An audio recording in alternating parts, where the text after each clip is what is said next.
Cœur de Bastide avec Paul et Paul. Salut, salut. Bonjour Paul, bonjour Paul. On est stagiaire à Cœur de Bastide en animation socio-culturelle. Voilà. D'accord. Alors, on est en deuxième année de DUT à Bordeaux et on a été pris en stage.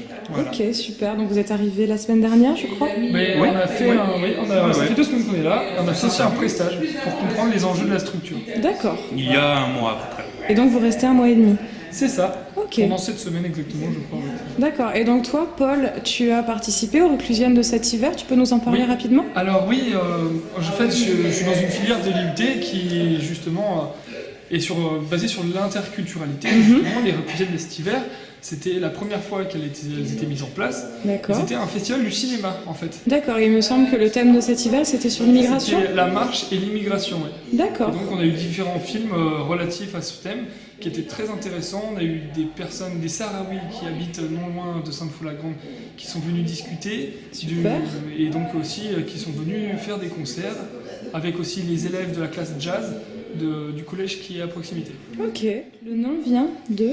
Élisée Reclus. Élisée Reclus, qui est un des premiers lanceurs Anarchiste. du mouvement anarchiste, effectivement. Et aussi un géographe. Oui.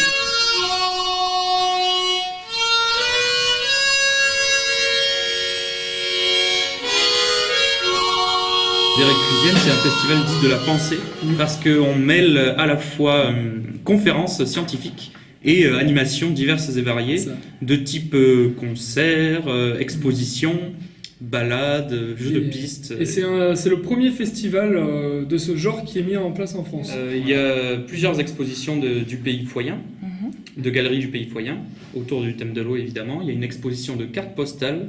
Il y a des concerts de différents types. Le cinéma de Sainte-Foy-la-Grande organise un cinéma en plein air. Donc il y aura une projection d'un film autour du thème pour l'ouverture. Voilà. Donc là, ça fait 2 semaines qu'on est là. On a listé à peu près tout ce qui restait, toutes les personnes qui restaient à appeler, tous les événements qui restaient à prévoir aussi. Et notre rôle pour l'instant, ça va être effectivement de coordonner tout ça, savoir quand est-ce qu'on doit contacter, quand est-ce que ça doit être organisé pour que ce soit plus simple pour les futurs organisateurs.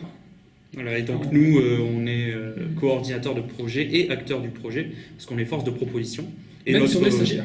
Et donc vous coordonnez le projet C'est entre ça, les notre rôle propositions. en partie pour l'instant, c'est de contacter et d'organiser avec les partenaires leur arrivée et leur atelier. Et là, en ce moment, on est dans la phase où on planifie chaque action et chaque acteur du projet des Reclusiennes de 2016. D'accord.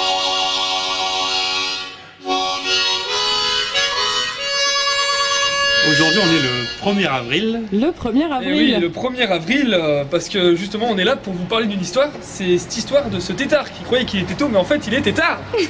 Tétard. Tétard Mais le tétard qui vit dans l'eau, n'est-ce Dans pas l'eau. Dans l'eau. Oh Les Reclusiennes. Voilà. Et oui, car vous n'êtes pas sans savoir que ce festival arrive à grands pas puisqu'il se Oui. déroule du 4 au 10 juillet. Oui, Il nous reste à contacter les partenaires. Mhm. Exactement. Il nous reste aussi à établir un échéancier, c'est-à-dire une date critique de tout ce qu'il nous restera à faire, les différents événements et autant partenaires.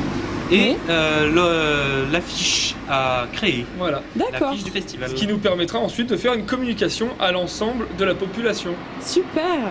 Et Merci Paul et Paul pour toutes ces informations Mais de rien, enrichissantes. avec plaisir. Et pour finir, juste un petit mot, ce tétard qui croyait qu'il était en retard, en fait il était dans les temps.